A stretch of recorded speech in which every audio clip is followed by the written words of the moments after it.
Kita akan bahas satu persatu CSR perusahaan kepada stakeholder.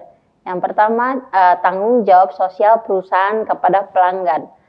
Bagaimana satu entitas bisnis itu yang pertama tidak hanya mementingkan keuntungan, tapi juga jauh dari situ, yaitu memastikan bahwa apa yang dibutuhkan, apa yang diinginkan konsumen itu dapat dipenuhi oleh organisasi atau perusahaan.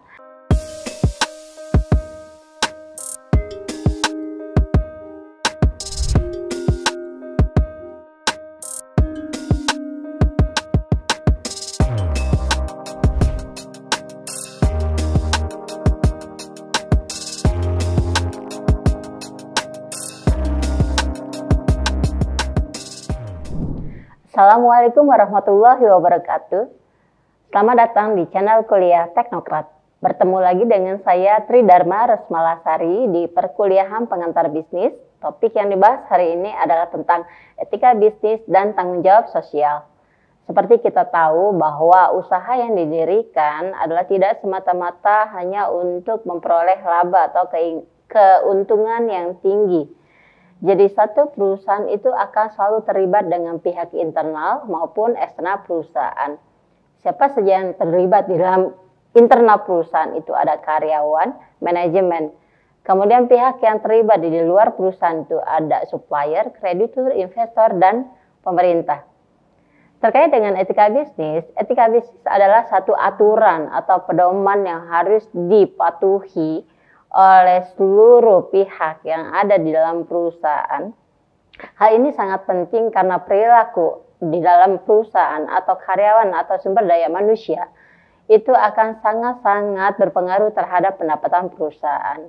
Definisi etika sendiri adalah satu aturan yang tidak terlihat atau moral yang harus diperhatikan atau dipatuhi oleh pihak-pihak yang terlibat dalam satu perusahaan itu. Dan ini akan sangat-sangat penting diterapkan dalam satu perusahaan karena terkait dengan kelangsungan hidup satu perusahaan. Kenapa? Karena perusahaan itu akan selalu terlibat dengan pihak-pihak eksternal, yaitu pemerintah, kreditur, investor, dan masyarakat. Kenapa etika bisnis itu penting diperhatikan? Yang pertama adalah bahwa etika itu mengatur perilaku individu yang ada di dalam satu perusahaan. Dengan adanya etika dan tanggung jawab sosial ini akan membuat atau mempengaruhi keputusan bisnis yang dilakukan oleh perusahaan. Dengan etika yang baik dari orang-orang yang ada dalam perusahaan itu, otomatis akan mempengaruhi nama baik perusahaan dan ini akan meningkatkan nilai perusahaan. Alasan lainnya kenapa etika bisnis itu perlu diterapkan dalam satu perusahaan, yang pertama adalah meningkatkan kepercayaan publik. Dengan perilaku baik dari individu yang ada dalam perusahaan, otomatis konsumen akan senang berinteraksi dengan perusahaan. Investor akan senang menanamkan investasinya atau modalnya ke dalam perusahaan. Kreditur juga akan sangat dengan ikhlas memberikan pinjaman ke dalam perusahaan. Yang kedua adalah mengurangi kontrol pengawasan atau tindakan dari pemerintah atau teguran dari pemerintah terkait dengan perilaku yang tidak etis di dalam perusahaan. Yang ketiga adalah menyediakan pedoman atau aturan langsung terhadap tindakan apa yang harusnya dilakukan oleh perusahaan. Sehingga dengan ini para pekerja itu tahu tanggung jawab apa yang harus diselesaikan oleh pekerja tersebut, kemudian langkah-langkah mana aja atau batasan mana saja yang harus dilanggar atau tidak dilanggar dalam perusahaan. Selain etika bisnis yang harus ditaati atau dalam hal ini SOP di dalam perusahaan juga ada yang namanya tanggung jawab sosial atau istilahnya adalah Social Corporate Responsibility. Nah, tanggung jawab sosial ini dalam perusahaan itu menyangkut hubungan atau bagaimana perusahaan bisa memberikan dampak positif bagi lingkungan sekitarnya.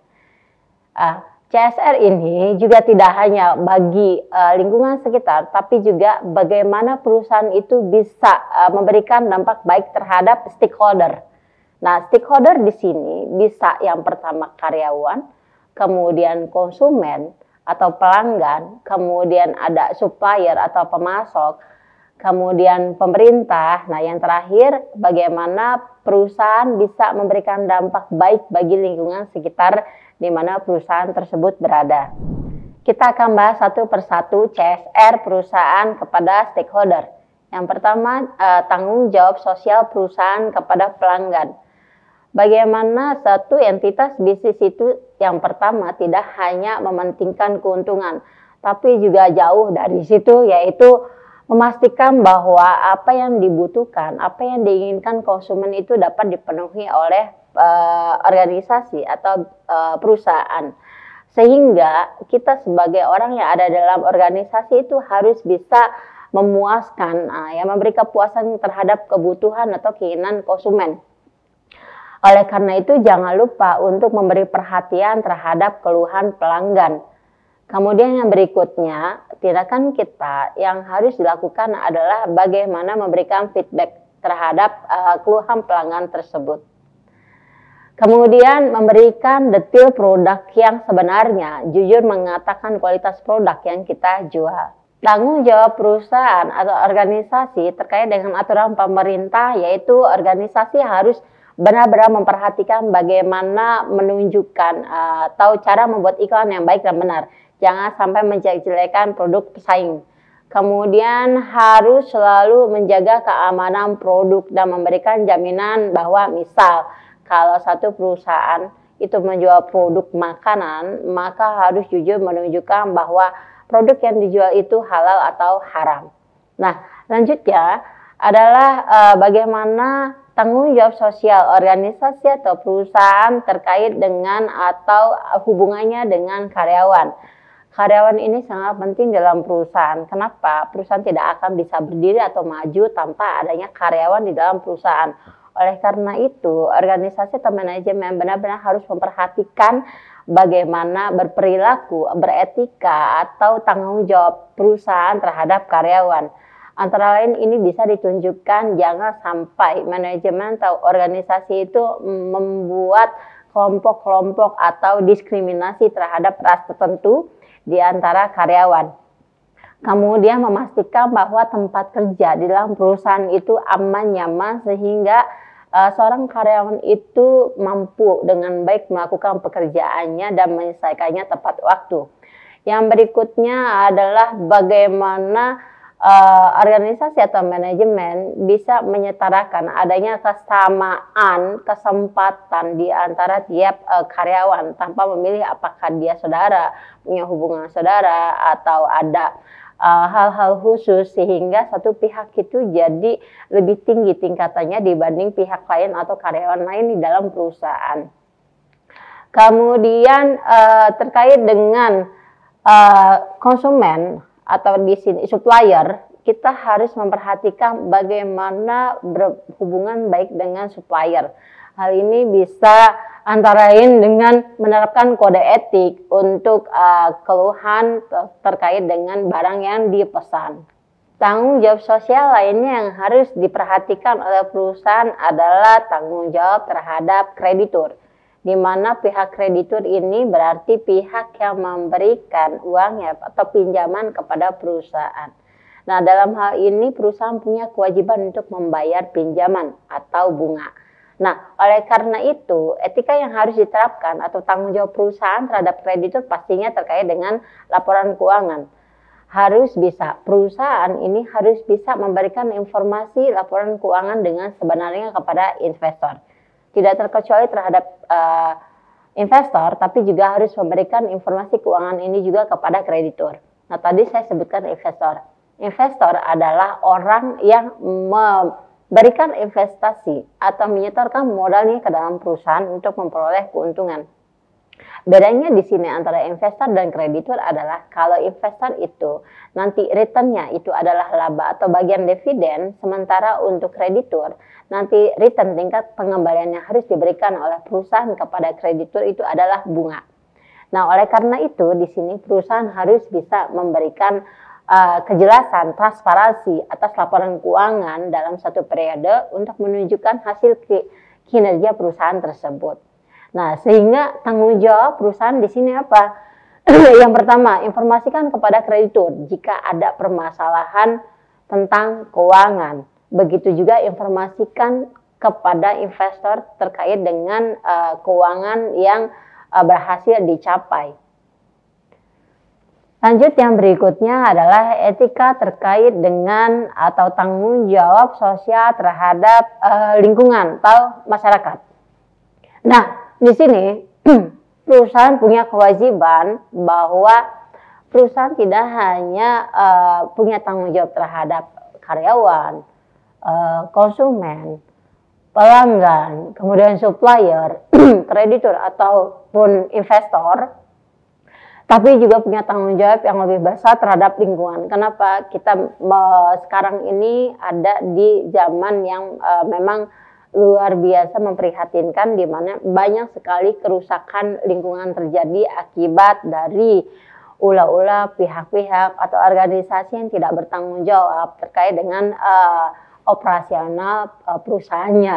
Nah, oleh karena itu dalam tanggung jawab sosial di masyarakat atau terhadap lingkungan ini sangat-sangat penting diperhatikan atau dijalankan. Kenapa? Dengan adanya tanggung jawab, dengan adanya rasa memiliki tanggung jawab sosial, maka perusahaan harus benar-benar bisa melakukan pencegahan terhadap polusi yang terjadi. Nah, polusi ini bisa polusi udara, bisa polusi air, bisa polusi terhadap daratan atau suara. Sehingga yang harus dilakukan oleh perusahaan adalah melakukan pencegahan terhadap polusi udara misalnya. Polusi udara ini bisa dihasilkan dari adanya asap yang kotor dari hasil produksi perusahaan. Pencegahan polusi udara tadi yang pertama adalah memperhatikan proses produksi. Kemudian bisa juga melihat petunjuk penyelenggaraan dari aturan yang sudah dibuat oleh pemerintah. Oke, lanjut untuk pencegahan polusi daratan. Yang pertama, perusahaan itu harus melakukan peninjauan kembali atas proses dari produksi dan pengemasan. Jangan sampai misal polusi udara itu, polusi daratan itu misalnya apa sih? Polusi air ya. Misal kita ambil kasus adanya usaha tekstil. Nah, tekstil ini di mana bahan dasar kain yang tadi dibentuk motifnya menggunakan cat berwarna. Nah, cat warna ini akan nantinya digunakan oleh proses produksi ya. Kain itu karena dicuci kemudian menghasilkan limbah cat. Nah, limbah cat ini akan dibuang di sungai. Kalau tidak disaring terlebih dahulu pastinya akan mencemari lingkungan.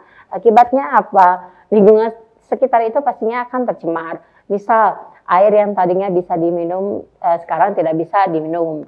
Yang tadinya aliran sungai itu banyak terdiri dari ikan-ikan atau makhluk hidup di air, karena adanya pencemaran air tersebut sehingga ikan yang ada di sungai itu mati. Makhluk-makhluk hidup yang ada di sana juga mati, sehingga ini berdampak kepada kehidupan masyarakat sekitar. Oleh karena itu perusahaan wajib untuk membuat tempat penampungan, mengolah limbah tersebut sehingga nantinya produk hasil akhirnya itu bisa langsung dibuang ke aliran sungai tapi sudah bersih gitu ya, tidak ada racunnya. Yang berikutnya adalah pencegahan polusi ini dengan cara menyimpan dan mengirim barang sisa beracun itu ke tempat pembuangan tadi yang sudah dibuat oleh perusahaan sebelumnya. Oke, nah lanjut tanggung jawab sosial kepada masyarakat. Nah, ingat kembali bahwa satu perusahaan yang berdiri di satu lingkungan atau komunitas itu tidak hanya tidak melulu ingin memperoleh pendapatan, tapinya pastinya ingin dikenal sebagai perusahaan yang peduli dengan lingkungan atau masyarakat sekitar. Bagaimana cara satu perusahaan itu bisa menunjukkan eksistensi di bahasanya itu disayangi oleh masyarakat ya. Tentunya perusahaan itu harus menerapkan atau memiliki rasa tanggung jawab sosial yang tinggi terkait dengan community atau masyarakat sekitarnya.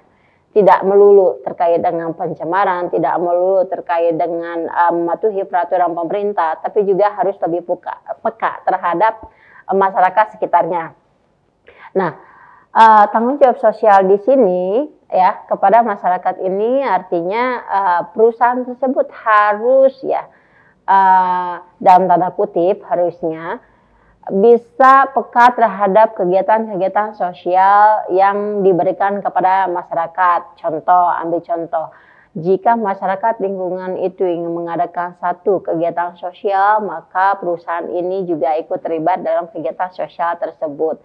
Kemudian menyumbangkan dananya untuk kegiatan CSR bagi masyarakat. Bagi masyarakat ini tidak hanya untuk satu kegiatan tertentu, tapi juga bisa memberikan sumbangan dananya bagi korban bencana alam, bagi orang-orang yang tidak mampu, ataupun misalnya beasiswa pendidikan bagi remaja atau anak-anak usia sekolah gitu ya. Nah, kegiatan-kegiatan ini penting sekali dilakukan oleh perusahaan karena tadi adanya rasa tanggung jawab sosial kepada perusahaan. Saya akan berikan satu contoh yang dilakukan oleh perusahaan besar yang ada di Indonesia, ya nggak boleh sebut namanya ya, tapi perusahaan ini itu rajin memberikan bentuk tanggung jawab sosial kepada masyarakat. Misalnya, mereka melakukan penyuluhan tentang betapa pentingnya cuci tangan sebelum makan. Kemudian mereka juga aktif melakukan kegiatan sosialisasi atau penyuluhan terkait dengan bagaimana menjaga kebersihan mulut dan badan. Nah, oleh karena itu dengan adanya program tanggung jawab sosial kepada masyarakat ini bukan hanya bermanfaat bagi si organisasinya tersebut, tapi juga sangat-sangat bermanfaat bagi lingkungan sekitar. Demikian materi yang bisa saya sampaikan hari ini. Simpulan yang bisa diambil adalah penerapan etika bisnis dalam satu organisasi bisnis itu sangat penting dilakukan karena terkait dengan bagaimana kita berhubungan dengan orang lain.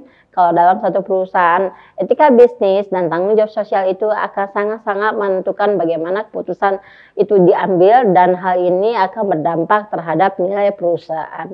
Nah, selanjutnya adalah tanggung jawab sosial, itu bentuk tanggung jawab si perusahaan atau organisasi terkait dengan karyawan, pemasok, kemudian ada pemerintah, supplier, dan investor atau kreditur. Tanggung jawab sosial ini juga erat kaitannya dengan betapa pentingnya tanggung jawab satu organisasi itu terhadap lingkungan hidup di mana perusahaan itu berdiri. Sampai bertemu lagi di video saya berikutnya. Wassalamualaikum warahmatullahi wabarakatuh. Jangan lupa like, comment, and subscribe.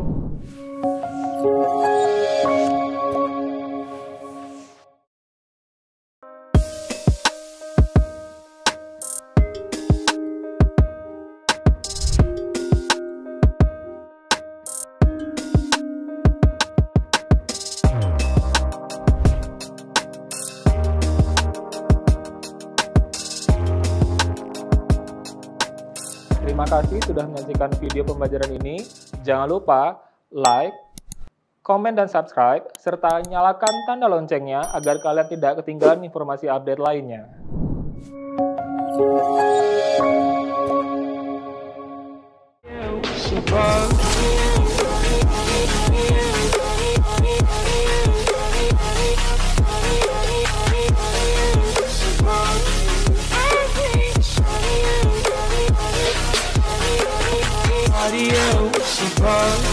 I hate body.